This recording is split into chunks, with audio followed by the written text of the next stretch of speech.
ईश्वर वंदन। युग प्रदान आचार्य श्री महासमुद्र के श्री चरणों में कोटि ईश्वर वंदन।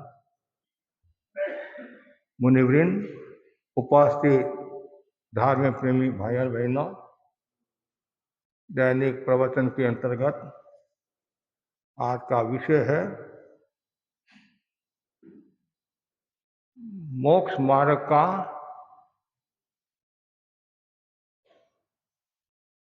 आराधक कौन, विराधक कौन।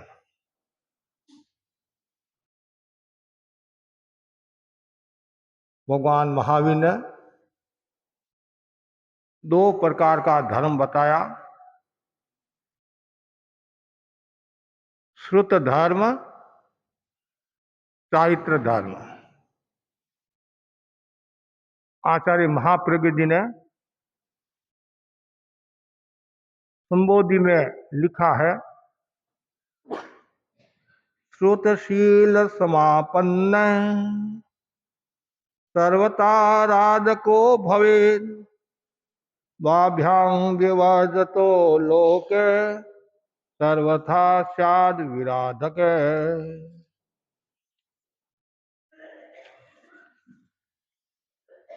जो श्रुत और शील से संपन्न है वह मोक्ष मार्ग का सर्वथा आराधक है। जो श्रुत और शील दोनों से रहित है वह मोक्ष मार्ग का सर्वथा विराधक है। दो शब्द है, ज्ञान और चारित्र, श्रुत और आचार। पहला है ज्ञान। पद्मं नाणं तो दया।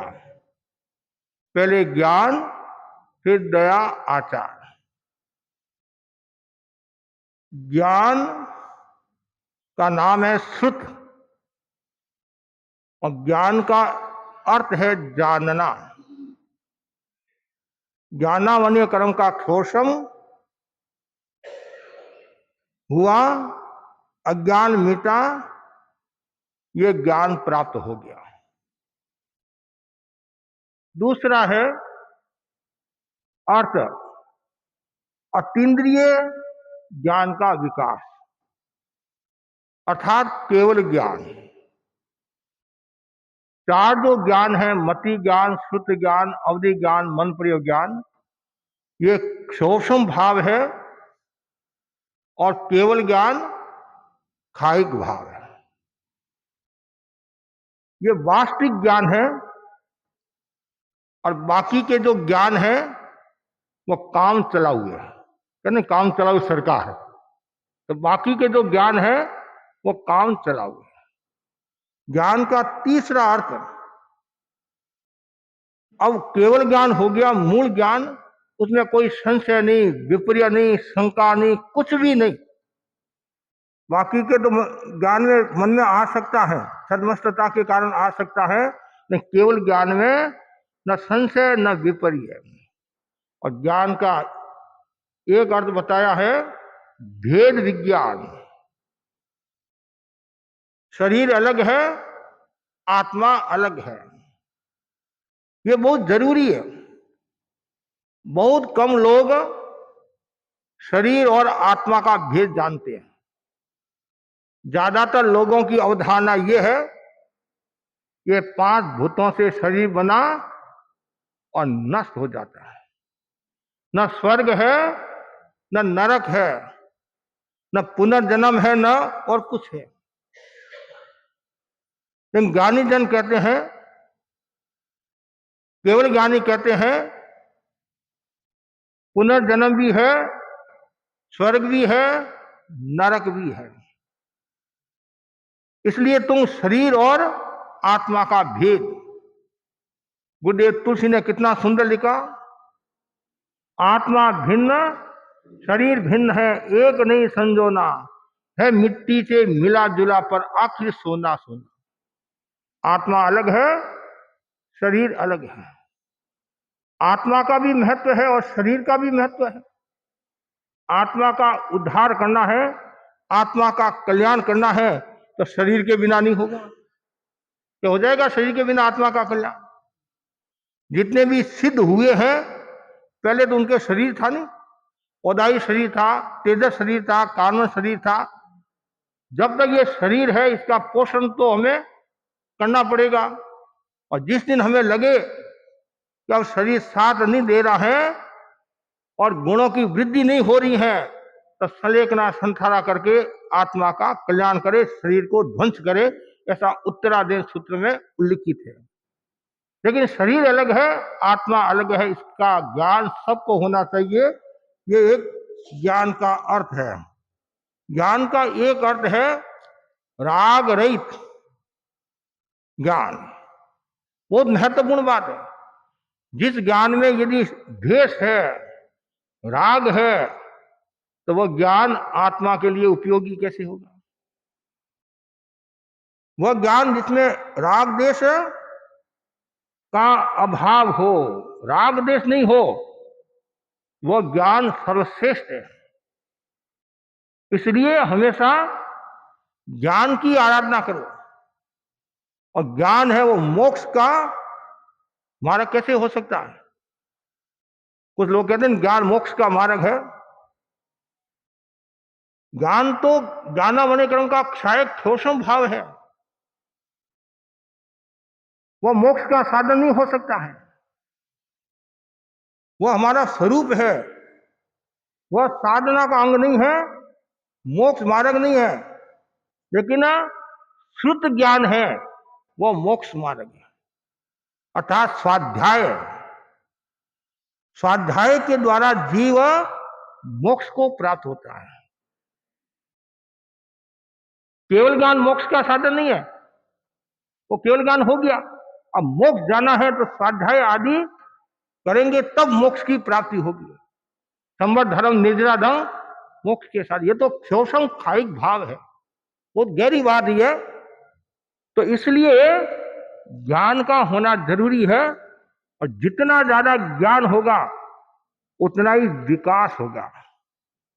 और ज्ञान के द्वारा हम ये उपादेय की जानकारी कर सकते हैं, करणीय अकरणीय का बोध कर सकते हैं। और जो श्रुत संपन्न है और साथ में शील संपन्न है, चरित्र संपन्न है, केवल ज्ञान भी मोक्ष का साधन नहीं है। ये बात आगे नहीं, केवल ज्ञान मोक्ष का साधन नहीं है, दोनों का योग होता है, तब आत्मा का पूर्ण विकास होता है। पंगु और अंधा, पंगु भी रास्ता पार नहीं कर सकता है और अंधा भी रास्ता पार नहीं कर सकता है। और दोनों का योग मिल जाए तो, जंगल में पंगु भी बैठा था और अंधा आदमी भी था। पंगु को रास्ता पार करना, अंधे को भी रास्ता पार करना, जंगल में आग लगी। अब दोनों बेचारे घबरा गए, भयभीत हो गए। तो पंगु ने सुझाव दिया, भाई आंख मेरे पास में है और पैर तेरे पास में है, आंख और पांख दोनों का योग हो जाए तो हम जंगल को पार कर सकते हैं। बस इतना ही कर, तू मेरे को कंधे पर बैठा दे, मैं तुम्हारे को मार्ग बताता जाऊंगा और तुम चलते जाओ और हमारा रास्ता पार हो जाएगा। अंधे को बात जच गई और पंगु को भी बात जच गई, दोनों की, दोनों मैंने आपस में बात की, दोनों को ये तो अच्छा सुझाव है, दोनों ही बच जाएंगे। तो अंधे ने क्या किया, पंगु को कंधे पर बैठा दिया और अब अंधा चल रहा है और पंगु रास्ता बता रहा है और पार हो गया। तो ज्ञान और क्रिया दोनों का योग होता है, तब जीव मोक्ष को प्राप्त होता है। केवल ज्ञान भी आत्मा का उत्थान करने वाला नहीं है, सबका योग होता है तब आत्मा का उत्थान होता है। शीरा बनाना है तो उसमें आटा भी चाहिए, चीनी भी चाहिए, घी भी चाहिए, पानी भी चाहिए, सब चाहिए, तब वो शीरा बनेगा। और एक द्रव्य भी यदि कम है तो शीरा नहीं होगा, उसका अलग अलग रूप हो सकता है। इसलिए ज्ञान और क्रिया, ज्ञान और शील दोनों का योग होता है, तब आत्मा पूर्ण रूप में विकास कर सकती है।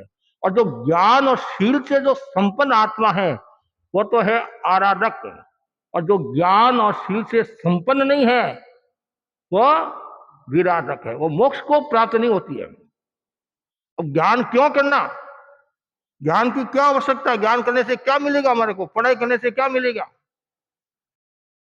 कल ऐसे ही बैठे थे कि पढ़ाई की क्या आवश्यकता, ऐसे ही पार हो जाएगा, माड़ा फेरो ऐसे ही पार हो जाएगा। लेकिन माड़ा फेरनी है, ज्ञान के बिना माड़ा कैसे फेरोगे, ज्ञान होगा तभी तो माड़ा फेरोगे आप। व्यापार करना है, ज्ञान होगा तो ही व्यापार कर सकोगे। रसोई बनाना है तो ज्ञान होगा तो ही व्यापार रसोई बना सकोगे। तो ज्ञान तो जरूरी है। चलना है, चलने का भी ज्ञान होना चाहिए, बोलने का भी ज्ञान होना चाहिए, सोने का भी ज्ञान होना चाहिए, कपड़े धोने का भी ज्ञान होना चाहिए। हर चीज में ज्ञान की आवश्यकता रहती है, इसलिए ज्ञान का भी महत्व है। और ज्ञान के साथ में यदि मतलब ज्ञान का महत्व इसलिए है कि वो आपको मोक्ष के बारे में बता सकता है, आपके लिए क्या करणीय है क्या अकरणीय है उसके बारे में बता सकता है, कर्तव्य अकर्तव्य का बोध करा सकता है। और ज्ञान संपन्न आत्मा वह अध्यात्म की दिशा में प्रस्थान करती है। और यदि ज्ञान नहीं है और तो फिर उसका आत्मा का विकास कैसे होगा। इसलिए ज्ञान का भी महत्व है।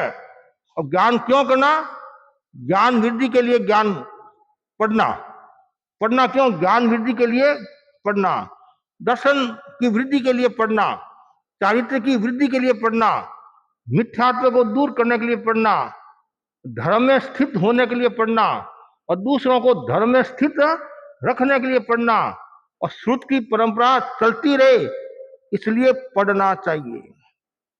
व्याख्यान हम क्यों देते हैं, हमारी परंपरा चलती रहे। और यदि व्याख्यान नहीं देंगे तो धीरे धीरे क्या होगा, आलस बढ़ेगा, स्वाध्याय में कमी आएगी और श्रुत ज्ञान धीरे धीरे कम हो जाएगा। इसलिए महावीर की वाणी को, भगवान की वाणी को लोगों तक पहुंचाने के लिए हम प्रवचन करते हैं, ज्ञान आराधना करते हैं। जितना ज्यादा ज्ञान होगा तो हम लोगों को बता सकेंगे। और आज के युग में पढ़ाई का भी अपना मूल्य है। यदि पढ़ाई नहीं है तो कभी कभी हंसी का पात्र भी हो जाता है, मजाक भी हो जाती है। अब बोलना क्या है, अब बोलता क्या है, अब बोलना तो है वाइफ, क्या बोलना है, वाइफ मतलब पत्नी, वाइफ बोलना है। और उस औरत को वाइफ बोलना आया नहीं, वो बोला मेरा, किसी ने पूछा भैया तुम्हारा क्या लगता है, क्या लगता है, हाँ क्या लगता है और क्या लगती है, दो प्रश्न किए, क्या लगता है क्या लगती है। तो अब ये प्रश्न दूसरे ने पूछा। और कभी कभी ऐसे भी पूछते हैं जैसे बहन को कि तुम इसके क्या लगती हो, तुम इसके क्या लगती हो। अब उसको बोलना था वाइफ, और वाइफ तो भूल गई और पाइप बोलने लगी, पाइप बोलने लगी। अब बेचारा वो कलेक्टर था, पति तो कलेक्टर था, और वो जांच नहीं थी, उसको ज्ञान नहीं था, बोध नहीं था। अब बोलना है, ध्यान रखना, तुम्हारे को पूछेगी ये तुम्हारे क्या लगते हैं, तो उसको याद कराया। हस्बैंड बोलते नहीं अंग्रेजी में, वो तो भूल गई और हेड पंप बोलने लगी। अब अर्थ का अनर्थ हो गया। तो इसलिए ज्ञान होना जरूरी है। ज्ञान नहीं होता है तो कैसे हंसी का। अब बोलना तो है स्त्री, अब बोलता है उस स्त्री लाओ, उस स्त्री लाओ, तो अर्थ का अनर्थ हो जाएगा। तो इसलिए हर समय तत्परता दिखाना चाहिए सीखने में। और जितना ज्यादा कंठस्थ ज्ञान होगा उतना ही मूल्य बढ़ेगा। ज्ञान कंठा और नाम अंठा, कहते नहीं, ज्ञान कंठस्थ है, स्खलित रूप से वो सुना सकता है। हमारे अनेक साधु साधियां ऐसे हैं जिनको 10 से गाली सीधी पूछो और पीछे से ऐसे और एकदम सही बता देते हैं, एक एक श्लोक स्खलित रूप से सुना देते हैं। उनका कितना क्षोभम है।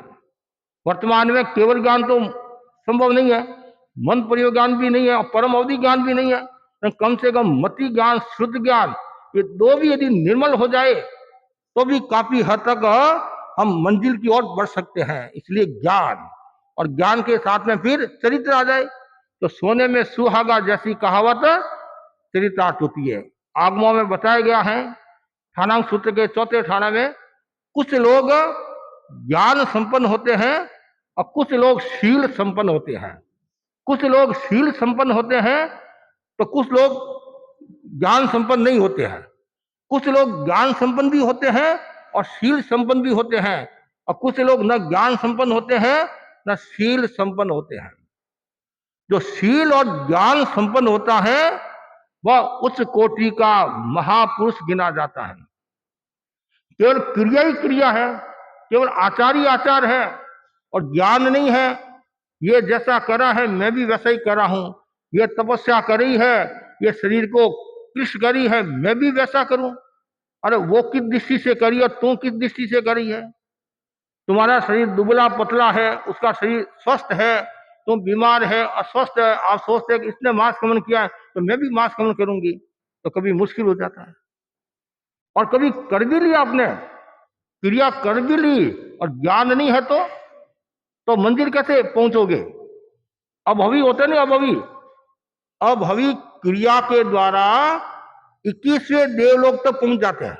क्रिया के द्वारा कैसे? जैसे कोई दूसरा तपस्या करा है, दूसरा कोई आराधना करा है, और वो जानता कुछ नहीं है, ये जैसा करा है वैसा वो भी करा है, और करते करते क्रिया की दृष्टि से 21वें देवलोक तक जा सकता है। और पर्याय विशुद्धि चारित्र वाला विशुद्धि की दृष्टि से 8वें देवलोक तक जा सकता है। अब बोलो आप, तो क्रिया की दृष्टि से कहां तक पहुंच सकते हैं? लेकिन वो केवल वही है, क्यों? अभवी। जो अभवी होते हैं वो 21वें देवलोक तक भी चले जाए तो भी उसकी मोक्ष नहीं है, मंजिल नहीं। क्यों? ज्ञान नहीं, सम्यक ज्ञान। और कुछ मिथ्यात्वी लोग भी होते हैं, मिथ्यात्वी लोग होते हैं तो वो आग्रह के कारण और कोई बात के कारण वो सम्यक ज्ञान को प्राप्त नहीं होते हैं। तो प्राप्त नहीं होते तो आगे नहीं बढ़ते, केवल क्रिया करते जा रहे, तामनी तापस की तरह। तामनी तापस मैंने बताया ना आपको, 60,000 वर्ष तक बेले बेले की तपस्या, 60,000 वर्ष तक। और पारना में आमिर की साधना, 7 जीव मोक्ष में जाए उतनी करनी उसने अकेले न की, फिर भी वो मोक्ष में नहीं गया, कारण अज्ञान तप था। वो यदि सम्यक तप होता, सम्यक ज्ञान के द्वारा तपस्या करता तो बेड़ा पार हो जाता। आज भी कुछ ऐसे लोग हैं बस करते जा रहे, मुझे करना है। पूछते तू ये तब करी है या करा है, इसके बारे में तुम्हारे को कोई जानकारी है? कि जानकारी नहीं है, सब करते मैं भी कर रही हूं। अरे सब करे, तू ही कर रही है, लेकिन कम से कम नॉलेज तो होना। सम्यक ज्ञान, और सम्यक ज्ञान के साथ में सम्यक क्रिया का योग हो जाए तो बेड़ा पार हो जाएगा। हाँ हाँ, वो सब आ जाएगा उसमें। ज्ञान और क्रिया का योग होता है तब बेड़ा पार है। क्यों? आस्था के बिना ज्ञान नहीं होगा। यदि क्रिया दोनों का एक सापेक्ष दृष्टि से देखे तो एक दूसरे के पूरक होते हैं, इसलिए ज्ञान और क्रिया का योग होगा तभी उसका। अच्छा तुलसी फरमाते थे नहीं, केवल आध्यात्मिकता भी त्राण देने वाली नहीं है, केवल वैज्ञानिकता भी त्राण देने वाली नहीं है। दोनों का योग समझकर यदि हम काम करेंगे, खाली एक व्यक्ति धर्म कतई जा रहा है, उसको कोई नॉलेज नहीं है। समाई का अर्थ क्या है कि ये तो मुझे पता नहीं है, पर मैं देखा समाई पचक लेता हूं, मेरे बाप दादा करते थे और मैं भी कर रहा हूं।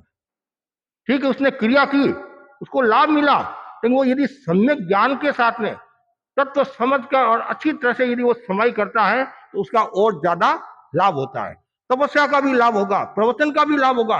एक तो मुझे प्रवचन सुनना है, ठीक है, हमारे बाप दादा सुनते थे और इसलिए मुझे सुनना है। लोग क्या कहेंगे, तुम गांव का प्रतिष्ठित आदमी है और व्याख्यान सुनने के लिए आता नहीं है, तो इतना लाभ नहीं होगा। और एक मुझे मंजिल प्राप्त करना है, मुझे सम्यक ज्ञान प्राप्त करना है और जीवन में ज्ञान को उतारना, आचरण।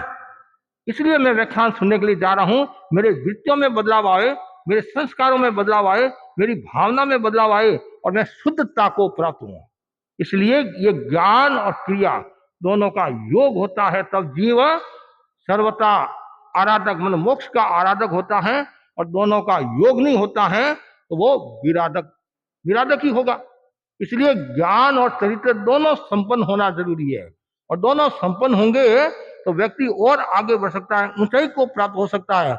इसलिए मैं तो बार बार कहा करता हूं, ज्ञान की साधना करो, ज्ञान की आराधना करो, ज्ञान की उपासना करो, बार बार भावना भाव मुझे सम्यक ज्ञान प्राप्त होए, सम्यक ज्ञान प्राप्त होए। और सम्यक ज्ञान कब प्राप्त होगा? सम्यक ज्ञान जब आपका दृष्टिकोण सही होगा, दृष्टिकोण सही होगा। यदि मुझे ज्ञान प्राप्त कर, एक तो ठीक है ज्ञान प्राप्त कर लिया और उसके प्रति यदि श्रद्धा नहीं है तो आनंद नहीं आएगा। इसलिए योग सबका जरूरी है। तो इसलिए बार बार तुम्हें ज्यादा से ज्यादा सम्यक ज्ञान, तत्व ज्ञान सीखूं। और आचार्य महासमंद भी बार बार फरमाते हैं, साधु साधियों को भी फरमाते हैं, ज्ञान प्राप्त करो, ज्ञान प्राप्त करो ज्यादा से ज्यादा। जैसे जैसे पढ़ोगे वैसे वैसे आपका दृष्टिकोण भी सही होगा, सकारात्मक दृष्टिकोण होगा। उसके लिए शर्त यही है कि जो भी पढ़े गुरु की सन्निधि में पढ़ना, गुरु की आज्ञा से पढ़ना। कभी कभी क्या होता है, पढ़ तो लेते हैं और कभी कभी भटक भी जाते हैं, ऐसा भी होता है, भटक भी जाते हैं। कई किताबें इतनी पढ़ते हैं और उनको पूरा नॉलेज तो होता नहीं है, तत्व तो होता नहीं है, बस पढ़ते हैं और पढ़ते पढ़ते रास्ता भटक जाते हैं। कभी कभी देखते हैं हमारे कुछ ऐसे हैं कि वो अमुक उधर चले गए, वो उधर चले गए, वो उधर चले। क्यों? उनके पास में पूरा ज्ञान नहीं है, श्रद्धा नहीं है, तत्व नहीं है। और तत्व यदि होगा तो जल्दी से भटकेगा नहीं। हम बार बार लोगों को प्रेरणा देते हैं कि भाई भटको मत, एक जगह मजबूत रहो। खूंटा होता नहीं, खूंटा, बस खूंटे की तरह। और जो ज्यादा भटकता है फिर वो लटकता है, वो खटकता है और उसका विकास रुक जाता है। और फिर उसके मन में भी आता है, कभी थोड़ा 19-21 हो जाता है, अरे मैं कहाँ भट गया, अब कैसे होगा, क्या नहीं होगा। इसलिए कोई भी ज्ञान करना है तो पहले घर का ज्ञान करो। आचार्य तुलसी फरमाते थे, पहले घर का ज्ञान करो, आगमों का ज्ञान करो, उसके बाद में तुलनात्मक दूसरा ज्ञान, तुलनात्मक अध्ययन करना है, अन्य दर्शनों का अध्ययन करो। आपको आश्चर्य होगा कि पहले तो यदि कोई दूसरी किताब पढ़ लेता, मैगजीन यदि कोई पढ़ लेता, तो मन में शंका हो जाती कि ये रास्ता भटक नहीं जाए, रास्ता भटक नहीं जाए।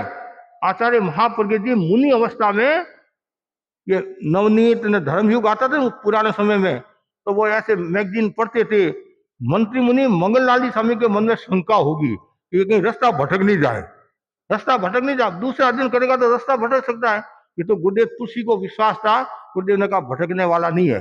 तो सब मुनि नतमल जी नहीं हो सकते हैं, सब आचार्य महाप्रज्ञ जी नहीं हो सकते हैं। कभी कभी देखते हैं हमारे श्रावक भी कितने भटक गए और फिर बाद में वो पश्चाताप करे हैं कि महाराज हम मोह में आ गए, या जवानी थी पर देखा ये अच्छा है, ये अच्छा है, ये अच्छा है, और महसूस होता है कि मूल मूल है, उत्तर उत्तर है नहीं, मूल मूल है। अब ध्यान का एक ले लो आप, हमारे लोग ध्यान, दूसरा ध्यान खूब करते हैं, कोई बात नहीं, लेकिन कम से कम पहले घर का ध्यान तो करो, घर का तो ज्ञान करो, घर की जानकारी कर लो, फिर तुलनात्मक। कहीं भी अच्छी बात मिले लेने में कोई मनाही नहीं है, कोई मनाही नहीं है, लेकिन इसका मतलब यह नहीं है कि हमारा घर छोड़ दे, हमारी मर्यादा छोड़ दे, हमारी परंपरा छोड़ दे, हमारा धर्म छोड़ दे, तो वहां समस्या होती है। कोई कहते महाराज जैसा धर्म तो मिलना मुश्किल है, कभी कभी मन में आता है सारी जिंदगी तो तुमने इसमें डाली, 60 वर्ष की होगी, 70 साल की होगी, और आज दिन तक रोजाना बोलती देव गुरु धर्म का शरणा, देव गुरु धर्म का शरणा, और दूसरे दिन देव गुरु धर्म का शरणा दूर हो गया। उन्हें मोहनलाल जी आमिर ने एक लेख लिखा था, जो धर्म संघ से संत अलग हो गए थे, उन्होंने लिखा 60 वर्ष तक जलेबी मीठी लगी, क्या 60 वर्ष तक जलेबी मीठी लगी, और आज वही जलेबी आपको कड़वी लग रही है। अर्थात तेरापन धर्म संघ, उनको दीक्षा लिए 60 साल हुए थे, 60 वर्ष तक तो आपको तेरापन धर्म संघ अच्छा लगा, और आज वही धर्म संघ आपको कड़वा लगने लग गया। क्यों? स्वार्थ की पूर्ति नहीं हुई, मान सम्मान नहीं हुआ। कभी कभी ऐसा भी होता है, स्वार्थ की पूर्ति नहीं होती है, मान सम्मान नहीं मिलता है, और कभी अपने आप को एक्स्ट्रा ऑर्डिनरी समझता है कि यहाँ तो मेरे को कुछ नहीं मिलता, वो जो मैं चाहता हूं वैसा ज्ञान नहीं है, इसलिए मैं अलग हो रहा हूं। और कभी कभी ऐसा भी बोलते हैं हम तो साधना के लिए अलग हो रहे हैं, और जब साधना के लिए अलग होते हैं फिर देखते हैं उनके काम कि साधना कहाँ गई महाराज, साधना करा है विराध ना करा है। यह बहुत मुश्किल काम है। धर्म संघ में रहकर भी आप साधना कर सकते हैं, साधना कहीं भी कर सकते हैं गुरु की आज्ञा में रहकर भी। और जो गुरु की आज्ञा में रहकर जो साधना करता है, गुरु की आज्ञा में रहकर जो पढ़ाई करता है, उसका एक अलग मूल्य होता है। इसलिए जो शुद्ध संपन्न है तो उसको शील संपन्न भी होना, दोनों होंगे तो आनंद की अनुभूति होगी, तो मंजिल और आगे बढ़ेगी और जल्दी आप कर्मों का क्षय करके मोक्ष को प्राप्त हो सकते हैं। यदि हमें मोक्ष को प्राप्त करना है, कर्मों का क्षय करना है, कर्मों का क्षय करना है, सिद्ध अवस्था को प्राप्त होना है, तो निरंतर शुद्ध ज्ञान की आराधना करो। ज्ञान में भी शुद्ध ज्ञान, सम्यक ज्ञान। ऐसे तो आपको ज्ञान बहुत है, संसार का इतना ज्ञान है, जो आज नई जनरेशन है उनको पूरी की पूरी किताब कंठस्थ है। मतलब जो 100 में से 99.23 लाते हैं तो उनको पूरी किताब कंठस्थ है। अब किधर से पूछो, आगे से पीछे से फटाफट बता देते हैं। लेकिन वो ज्ञान पुस्तकीय ज्ञान है, वो भौतिक ज्ञान है, वो आत्मा के उत्थान का ज्ञान नहीं है। लेकिन यार इसलिए सम्यक ज्ञान का है, सम्यक ज्ञान और सम्यक चारित्र। क्रिया करने वाले बहुत है, देख सन्यासी लोग होते नहीं, कितने शरीर को कष्ट देते हैं। और ऐसा भी सुनने में आता, देखते भी है सड़क पर ऐसे लेट कर जाते हैं, ऐसे लेट कर ऐसे क्या बोलते हैं, लुढ़क कर जाते ऐसे हैं, ऐसे जाते हैं, वो भी कष्ट सहन करते हैं, वो भी एक क्रिया है। लेकिन वो क्रिया आत्मा के लिए कितनी उपयोगी है। तो इसलिए दोनों का योग, खाली शरीर को ही कृष्ण करता जाए, कृष्ण करता जाए और खाली क्रिया करता जाए तो भी काम नहीं होगा। जब हमने गुरुदेव तुलसी के लाडनू में दर्शन किए तो मैंने गुरुदेव को निवेदन किया अमुक संप्रदाय के बारे में कि वो एकासना करते हैं, एक टाइम एकासना करते हैं और गंदे कपड़े रखते हैं, ऐसा वैसा खूब बातें बताई। गुरुदेव के मुंह से एक ही शब्द निकला, दिनेश मूल में भूल है कि क्रिया से क्या होगा, ज्ञान भी तो होना कि जो हिंसा में धर्म बताते हैं तो मिथ्यात्व हो गए, वो कितनी क्रिया कर ले तो उनका उत्थान होने वाला नहीं है। कितनी गहरी बात बता दी, मूल में भूल है। आप कितनी क्रिया कर लो, कभी हमारे कहते नहीं वो संप्रदाय वाले बहुत कठिन है, बहुत कठिन साधना करते हैं, ये करते हैं वो करते हैं, कोई मतलब घड़ी नहीं रखते हैं, सेल की घड़ी वो टच कर लेते हो, असुस्ता कर लेते, ये कर लेते हैं। अरे मूल को तो समझो, आगम को समझो, तत्व को समझो, धर्म क्या है, अधर्म क्या है, पाप क्या है, पुण्य क्या, वो तो समझो। बस खाली एक भेड़ बोली भैं तो सब भैं भैं बोलने लग जाते हैं। अरे महाराज वो जोरदार है, आपको पता है एक भाई तो इतना बोला, महाराज हमारे से भी ज्यादा व्याख्यान वो अच्छे देते हैं, हमारे यहाँ व्याख्यान देना आता नहीं है। अरे सारी जिंदगी तुम्हारी यहाँ बीत गई और एक दो प्रवचन तुमने दूसरे सुन लिए तो यहाँ व्याख्यान देना आता नहीं है। और तुम कौन से आया, पहले ये भी तो सोच, तुम कितनी बार आया, 4 महीनों में 4 बार आया कि 1 घंटा आया, बस 2-4 प्रवचन दूसरे सुने और आप प्रभावित हो जाते हैं। हाँ महाराज ऐसा इनके जैसा तो हमने कभी वक्ता सुना ही नहीं, देखा ही नहीं। केवल वक्ता से भी कुछ नहीं होगा, दोनों का योग। कुछ लोगों के पास में शोषण होता है, अच्छे वक्ता भी हो सकते हैं, ज्ञान भी हो सकता है, ज्ञान भी खूब है, अच्छा वक्ता भी है, और क्रिया नहीं है तो आचार नहीं है, साधु तो बन गया और वो गाड़ी में घूमता है, साधु बन गया, पैसा की बात करता है। नहीं नहीं महाराज बहुत जोरदार वक्ता है, खाली वक्ता को चाटेगा ही, खाली वक्ता से कुछ नहीं होगा। आचार और ज्ञान दोनों का योग होना जरूरी है। ये हमेशा ध्यान को, सभी भाई बहन ध्यान को, आचार और ज्ञान दोनों का योग होना, शुद्ध संपन्न भी होना, शील संपन्न भी होना, स्वभाव भी हमारा अच्छा, आचार आचरण सही होना चाहिए। आचरण यदि सही नहीं है, मैं बहुत जोरदार भाषण देता हूं और यदि मेरा आचरण सही नहीं है तो जनता पर क्या असर पड़ेगा। ये वक्तव्य तो तात्कालिक प्रभाव छोड़ने वाला है, तात्कालिक प्रभाव छोड़ने वाला है, लेकिन आचार जो है वो लंबे समय तक प्रभाव छोड़ने वाला होता है। कि महाराज ये कितने ज्ञानी है, ये तो ठीक है, तो महाराज कितने चरित्र संपन्न है, क्रिया में कितने सजग है, परंपरा में कितने सजग है और गुरु दृष्टि की आराधना करने वाले हैं, कहीं भी दोष लगने नहीं देते हैं, तो उनका कभी कभी और मूल्य बढ़ जाता है। क्यों? गुरुदेव फरमाते नहीं आचार्य महासमन जी कि ज्ञान थोड़ा हो कोई चिंता की बात नहीं है, लेकिन आचार संपन्न होना, चरित्र संपन्न होना, जो हमारे नियम है उन नियमों के प्रति आस्था रखो। यहां तक बताया गया है प्रवचन माता 5 समिति 3 गुप्ती, 8 प्रवचन माता का जानकार भी मोक्ष को प्राप्त हो जाता है। बोलो आप। और 4 ज्ञान का धनी है, यदि प्रमाद कर ले, गलत प्ररूपणा कर ले, तो नरक और निगोद में भी चला जाता है। अब बोलो आप, शब्द पूर्व के और 4 ज्ञान के धनी के बारे में बताया जाता है थोड़ा सा कम, और यदि वो प्रमाद या कोई गलत प्ररूपणा कर ले तो अनंत संसारी भी हो जाते, नरक और निगोद में भी चले जाते हैं। इसलिए 8 प्रवचन माता का भी यदि आपको ज्ञान है और दृष्टिकोण आपका सही है, क्रिया में आप सजग है और ज्ञान थोड़ा है, तो भी कोई बात नहीं। क्यों? तब तो समझ कर आप प्रवृत्ति करें। जरूरी नहीं है सबके पास में 32 आगमों का ज्ञान हो, सबके पास में जरूरी नहीं है 10 आगमों का ज्ञान हो, किसी के पास में सामान्य ज्ञान होता है, लेकिन वो क्रिया में, धर्म में इतना मजबूत है जिसके कारण कर्म क्षय करके मोक्ष को प्राप्त हो जाता है। और केवल ज्ञान ही ज्ञान होता है और आचरण सही नहीं है, दृष्टिकोण सही नहीं है, तो मुश्किल हो जाती है। गुरुदेव तुलसी से एक संत ने पूछा, आगमों में ये जो बातें लिखी हुई है ये सही बातें हैं? गुरुदेव के मन में आया, तुम साधु बना है और भगवान महावीर की वाणी में भी तुम्हारी अनास्था, उनमें भी तुम्हारे शंका का भाव, तो क्या संघ की सेवा करेगा, क्या समाज की सेवा करेगा? अब बोलो आप। कभी भी भगवान की वाणी में शंका नहीं करना। इनमें निगंतम पावन सत्यम, ये निर्गन प्रवचन सत्य है। लेकिन इसलिए ज्ञान और चरित्र दोनों संपन्न, सम्यक ज्ञान और सम्यक चरित्र, और बीच में है श्रद्धा। लेकिन आज जो हमारा जो मूल विषय जो है वो है जो श्रुत और शील से संपन्न है। जो श्रुत और शील से जो संपन्न है वो मोक्ष मार्ग का सर्वथा आराधक है, सर्वथा संपूर्ण से वो आराधक है। और जो शील और श्रुत से संपन्न नहीं है वो सर्वथा मोक्ष मार्ग का विराधक है। हमें विराधक नहीं होना है, आराधक होना है। आराधक विराधक कौन? जो ज्ञान आदि की जो आराधना करता है, सम्यक ज्ञान आदि की आराधना करता है, वो आराधक हो गया। जो ज्ञान आदि की सम्यक आराधना नहीं करता है वो विराधक हो गया।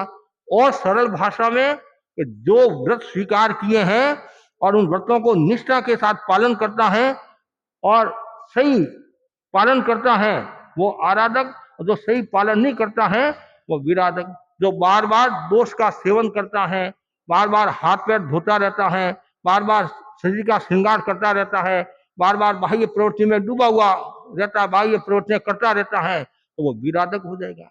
इसलिए हमेशा आराधक आराधक, हमेशा मन में यही भावना रहे कि जल्दी से जल्दी कर्मों का क्षय करके मैं आत्मा का कल्याण करूं, आत्मा का कल्याण।